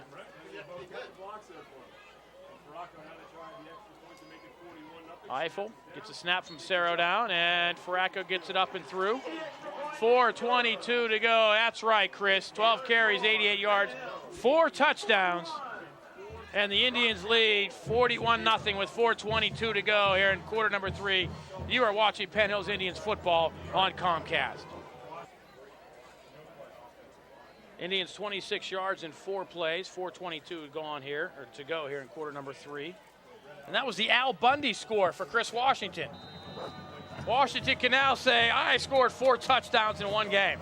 Let's just hope he doesn't grow up to be a shoe salesman like Al Bundy was. Monte Green watches this one roll into the end zone for a touchback. Now, we got the 41 points. We got the mercy rule. Just curious how this is going to work with Fox here tonight. Are we going to get the TV timeouts?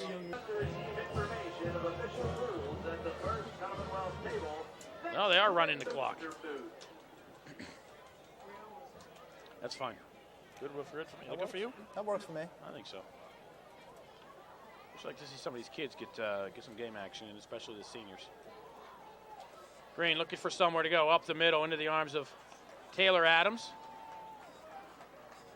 and Sean Sharkey.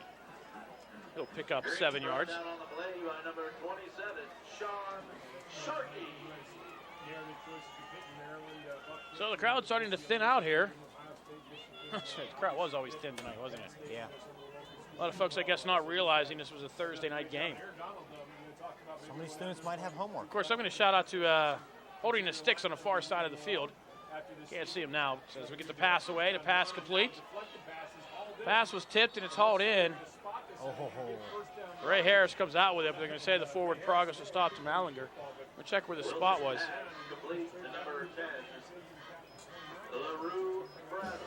I guess we'll give him the 3 yards in the first down. Trey Bradley with the reception. No, they're not going to give him the first down. They're going to give him a pickup of 2. And on the sticks on the far side in the yellow jersey, the president, the yellow shirt, the president of the Penn Hills Baseball Association, Rick Brennan. Coming out helping the football team tonight. Thank you, Rick. Green will have the first down and more. Brought down by Sharkey from behind after he gets to the 36-yard line and a pickup of 7. And a first down for the Foxes. Again, let's mention, if you're watching this in the game here Friday or Saturday, the Penn Hills wrestling team, the Boosters, are having their first annual spaghetti dinner fundraiser. It's from 4 to 8 o'clock on Saturday the 24th, which means if you're watching this on Saturday, come on out to the spaghetti dinner fundraiser to Zion Lutheran Church. It's a church right next to McDonald's on Frankstown Road. It's for the Penn Hills Wrestling Boosters, the wrestling team for Linton and the high school. $7 a plate, $3 for kids. And Green with a big hole into the secondary, another first down for the Foxes. And at the 50-yard line, another 14 yards for Green. Green on the carry, brought down by number 1. Brandon Eiffel making the tackle. That play results. And he's getting a lot of the clean pants in, as I mentioned.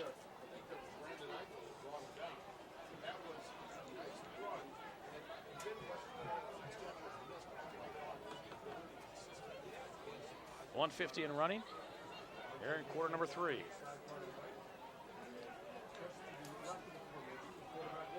Alexander looking for somewhere to go. Taylor Adams wraps him up from behind. Getting a shot of him first in the backfield was Joseph Cerro. Alexander will pick up 4 yards. And it'll be second down and 6.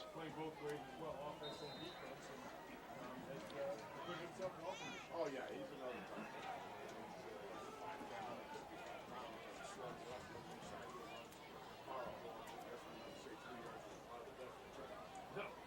Green, inside handoff, big hole, gets by Cerro into the secondary. Green rumbles inside the 30-yard line, brought down at the 29. Cullen Christian on the tackle, joined by Tyler Swatchik. Well, that'll be a first down. That was a pickup on that one. 19? Okay. You know, with that carry, the Penn Hills defense, I don't know what's going on with them, but they've led up 12 times the amount of rushing yards that they did last week against Kiski. No, that's all in this drive. Negative 7 yards against Kiski last week. Alexander wrapped up from behind, brought down. Joseph Cerro with the tackle at the 24-yard line after a pickup of 5. Mojo going, and you know it when you see your big stud, number 54, Miles Defenbach. Well, He just pulls from that right guard position and kicks out the end man on the line. That was quite a collision. It put her in the way. You get some positive yardage now. They're starting to feel good Shaq about Madison still in. Eric Vincent just precisely what you need. on the right side of the line. This side, Antoine Thomas in for the Indians. Waiting seconds here in the third quarter, wasn't able to get the snap off and keep, tries off the left side. Quarterback keeper. Crosses the 20, gets down very close. Maybe down to about the 20-yard line. Will be close to the first down is Wilson. Give him about 4, and that'll do it for quarter number 3. After 3, Penn Hills 41, Fox Chapel nothing. You are watching Indians football on Comcast.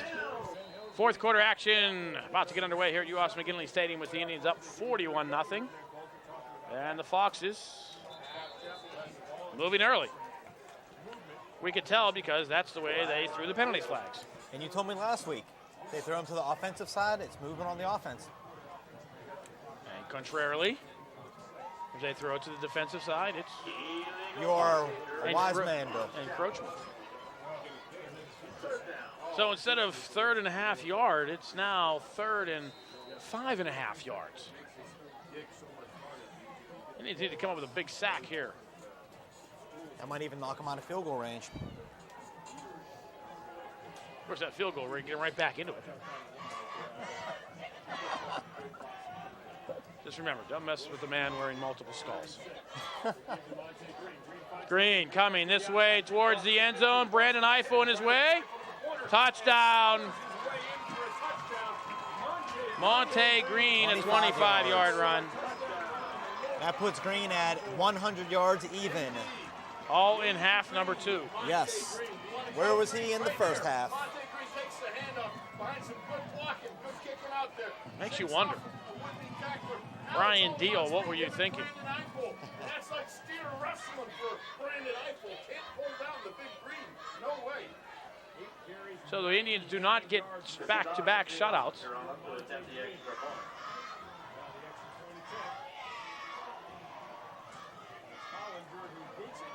And the kick is up and good. So hopefully that touchdown does not come into play in the Gardner point system should the Indians knock off Woodland Hills next week. Indians need to win big, get in that Gardner point system. And the clock will stop with 11:51 to go.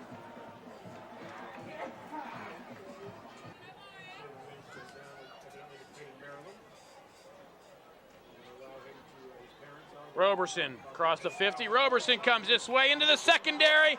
Oh my, you got to be kidding me. Terrell Roberson, 53 yards. He matches Miles Davis yard per carry average.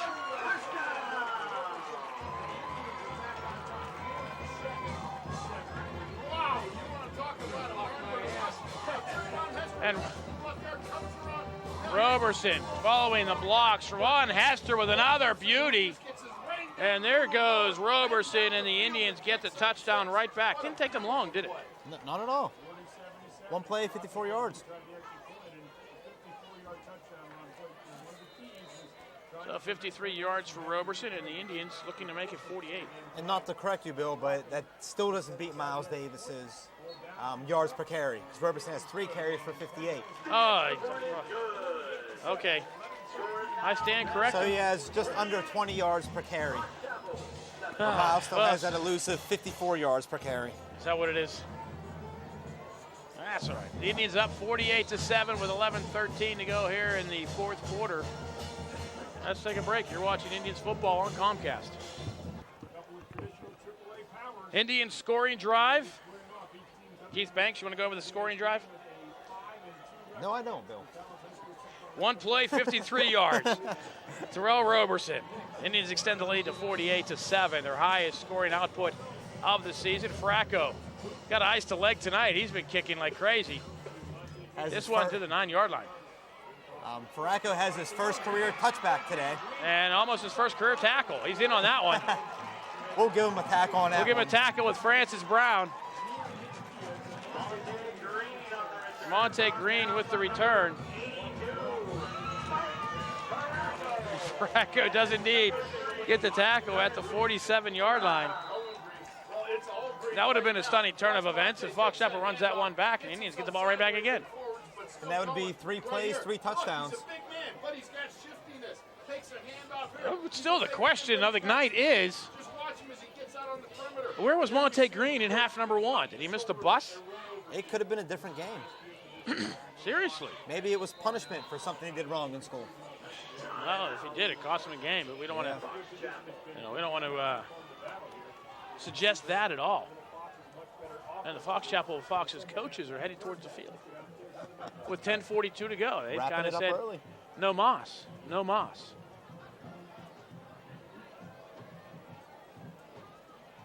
I think they're bringing some cake with them.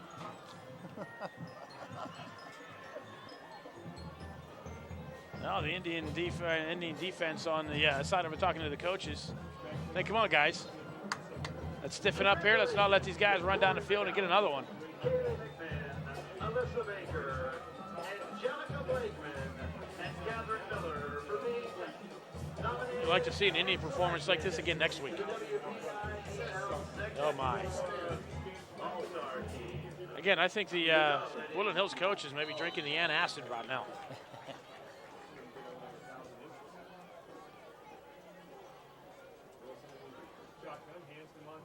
Monte Green up the middle, brought down from behind, wrapped up by Sean Sharkey at the 45-yard line after a pickup of 7. Green on the carry, brought down by number 27, Sean Sharkey.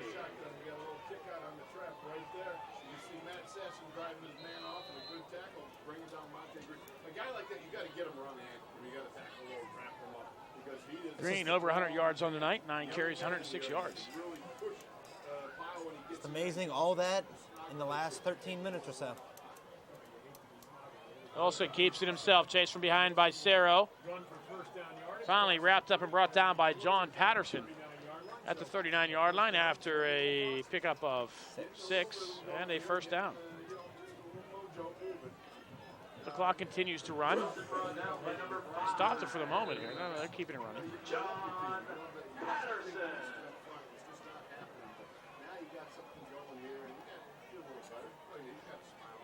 To me, this has been a turnover-free game. It has been. Been a couple close calls, but no turnovers. And not a lot of penalties No, either. not at all. It's been a very clean game. It really has been. 3 penalties for Fox Chapel, 2 for Penn Hills. Monte Green, this time wrapped up by Eric Vincent. Excuse me, no, it was Javon Kirkland. Kirkland will drop him for a yard gain. Green brought down on the blade by number 89, Javon. These guys are going, sometimes That'll be second down and 9. Try not to mistake Javon Kirkland for Lavon Kirkland, the old Steelers number 99. Yeah. Who would have been the MVP in Super Bowl 30 had the Steelers won. If not for Neil O'Donnell. Dun, dun, dun. Monte Green to the 35-yard line.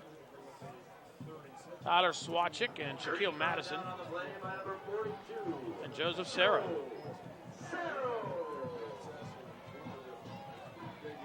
Pickup of 3. It'll be third down and 6. Clock at 8.5. We're getting 48-7 Indians. That's actually Sarah's 4th tackle on the half. It's a madman out there. he can push a car, but he can't drive. Indians in action Friday night at the Wolverina, playing for the conference championship. Wilson hit as he throws. Sharkey gets the pass out where nobody can catch it. It was intended for Trey Bradley. And it'll bring up a 4th down. The offense will stay on the field.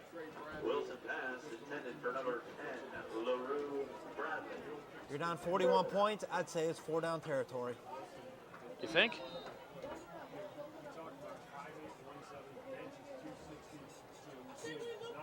I spot young Zach DeLuca in the crowd. Penn Hills middle school wrestling 215-pounder, undefeated as a 7th grader. Took first place in the Shaler tournament last year, which is pretty impressive. I'm going to guess he's going to be undefeated as an 8th grader. I would bet my paycheck on it. Or I wouldn't, but Wilson looking for somewhere to go. Gets to the outside, looks, is going to throw. Pass, and it's incomplete. The Indians will take over.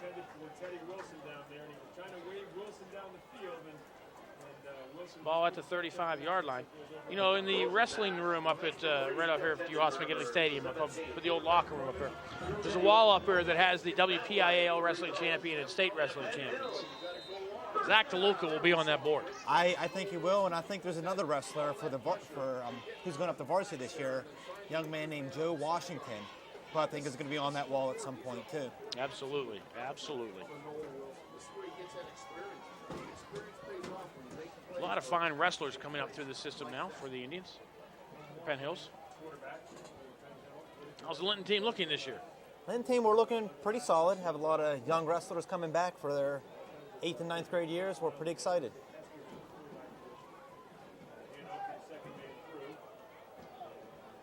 Indians keep it on the ground. It looks like it's Jamalcus Jemison out to the 41-yard line. Jemison will pick up 6 yards. Number 39, Devon Ricketts with the carry. Oh, was that Ricketts? It was Ricketts.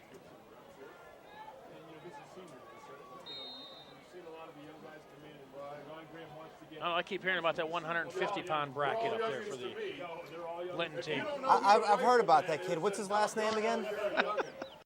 I hear we're going to have a 150-pound brat and a 115-pound brat. That's what I hear, too. The Vari family just pumping out wrestlers.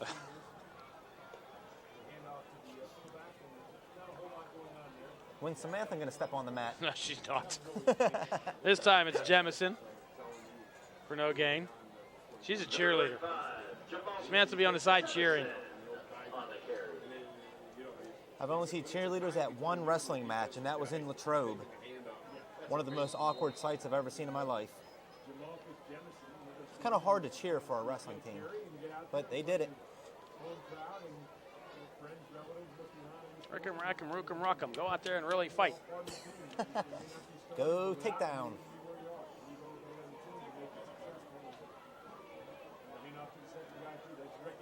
Ricketts across the 40 to the 42-yard line. Gain of a yard. Will bring up a 4th down. Indians looking at a 4th and 3. Still would have loved to see Chris Washington get in there. 11 yards. But great that's to all he see needs. Ricketts and Jemison getting their hands on the ball. Brought down by number 54, Miles Diegelbach. Iowa State Cyclones spinning the Lincoln when they look to knock off Bo Pelini. All right, who's going to be kicking for the Indians here? Number 14. I didn't see Fracco coming up. Vince Pampina, the soccer player. And just an all-around nice guy. He is. He's a swell chap. 5'9", 150 pounds. So you'll be seeing Vince doing the kicking duties next year. Flag at the line of scrimmage. Pampina's kick. We'll get a nice roll. Indians touch at about the 29-yard line. We'll check the penalty flag. Back at the line of scrimmage. False start against the Indians, and I'm going to guess the Foxes will keep the ball. Tack 5 on to the end of the play.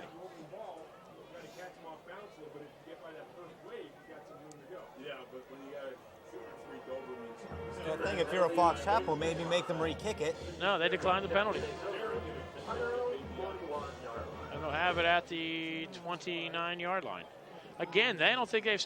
No, they did. They started one drive at the 47-yard line following the kickoff return by Hester. Or excuse me, not Hester, by Green after the Roberson touchdown run.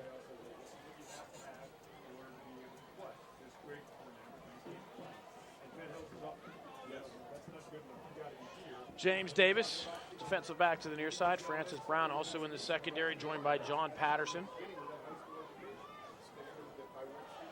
Foxes lose the football. First turnover of the game. There's a penalty flag at the 25.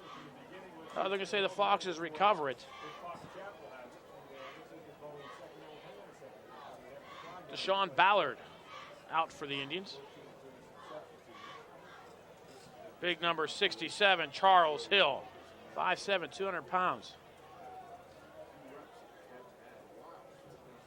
Tyler Swatchick in, Javon Kirkland. Illegal procedure against Fox Chapel. And Kadir Anderson-Perry. So this legal procedure call against the Foxes negates the play. Oh no, they are going to take the play.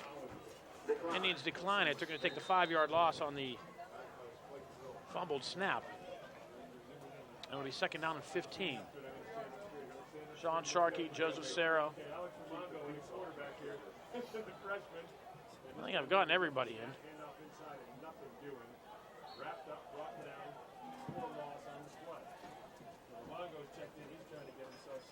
It looked like Sean Sharkey hitting him for the loss.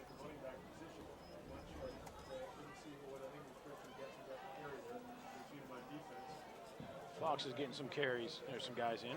Christian Fluellen is in for the Indians, a middle linebacker. Now coming in, Justin Robinson. I don't think I mentioned the starters this much. I think you're right.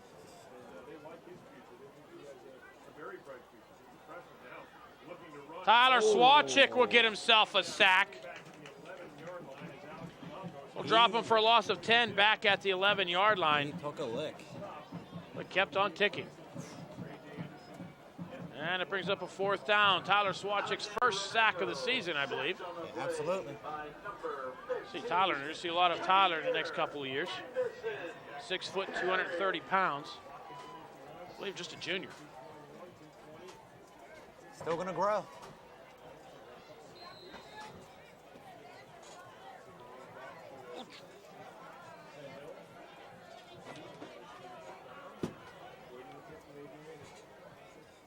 Oh, dropped something.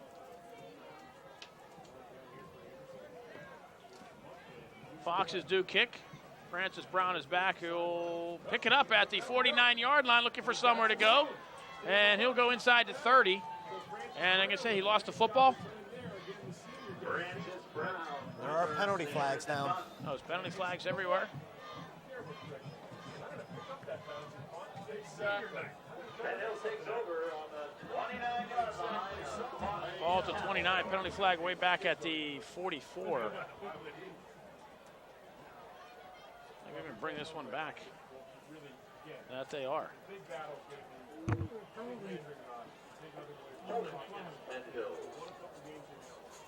Are you among the heavyweights? And now this being marched back here, the Eagles blocking them back. Joining us in the booth, the aforementioned. The third wrestler on the Navarre team. I'm sorry, the cheerleader on the Navarre team. Hi, Samantha. So the Indians will start at their own 46-yard line. With a buck and a half on a running clock to go.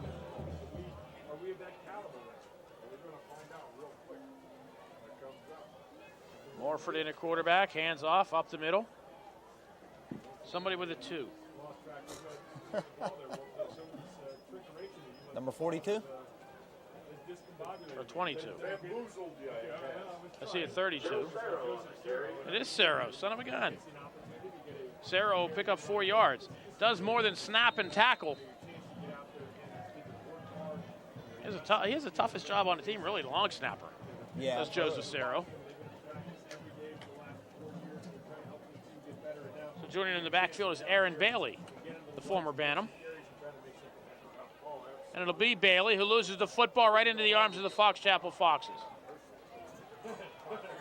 Sleep in a little. Here's our McDonald's player of the game for Penn Hills, Chris Washington, 12 carries, 88 yards, and the most. Fumble on the play. Fox Chapel recovers and will take over at the Penn Hills 49-yard. Fox Chapel, well, it's their best starting field position of the night. Penn Hills 49.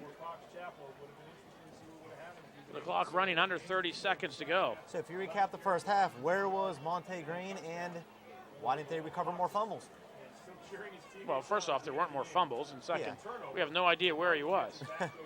Pass incomplete, and the clock will run out, and that'll do it for the game. The final score, Penn Hills 48, Fox Chapel 7. I don't think they're going to get a playoff here as the clock hits 5 seconds. Unless they hurry up and get to the line, and they're not going to.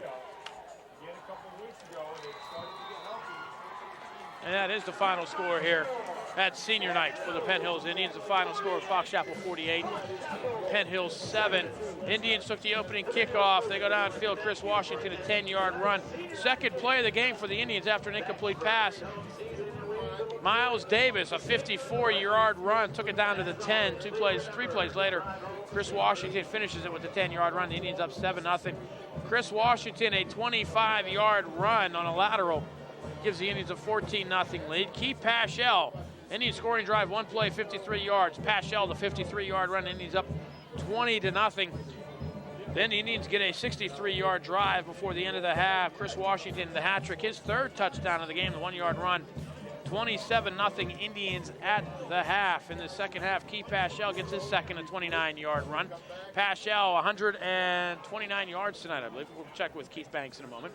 Chris Washington later in the third quarter, a 4-yard run. They're up to 41-0 are the Indians, and the Indians substitute, and the Fox Chapel Foxes go on a drive of their own 80 yards, get in 41-7, and the Indians get the kickoff back. First play, Terrell Roberson, a 54-yard run, and the Indians regain the 41-point lead, and that's where this one finishes. Keith Banks, stats for tonight. Whitaker on the night, 4 for 12, total of 53 yards, 5 rushes for 30 yards. Keith Paschal, 5 rushes, 122 yards, and 2 touchdowns. You already mentioned Miles Davis with the 1 rush for 54 yards. We have Chris Washington, 11 yards shy of 100, 12 rushes for 89 yards, with the big Al Bundy play with 4 touchdowns. Indians total 337 rushing yards, total of 53 passing yards, and 14 first downs, 390 total yards for the offense on the night. Highest offensive output of the season for the Indians, and they're doing it just at the right time here at the end of the season. They will be in action next Friday night in the Wolf Arena at Turtle Creek to take on the Woodland Hills Wolverines. That game for the conference title. Indians win next week. You're looking at a possibility of a 3-way tie. If Central Catholic loses, Indians win. The Indians get it outright. So a big game next Friday night. The Indians peaking at just the right time. Special thanks to our producer, Bob Godfrey, and cameraman Jonathan Robinson down on the field with some camera shots. Fox Sports Network, Thank you. for their help tonight with allowing us to take their feed and supplying us with the Do you know replays his and name everything is? else. Take a guess. And my broadcast partner tonight, Keith Banks. Snowball. I'm Bill Navari.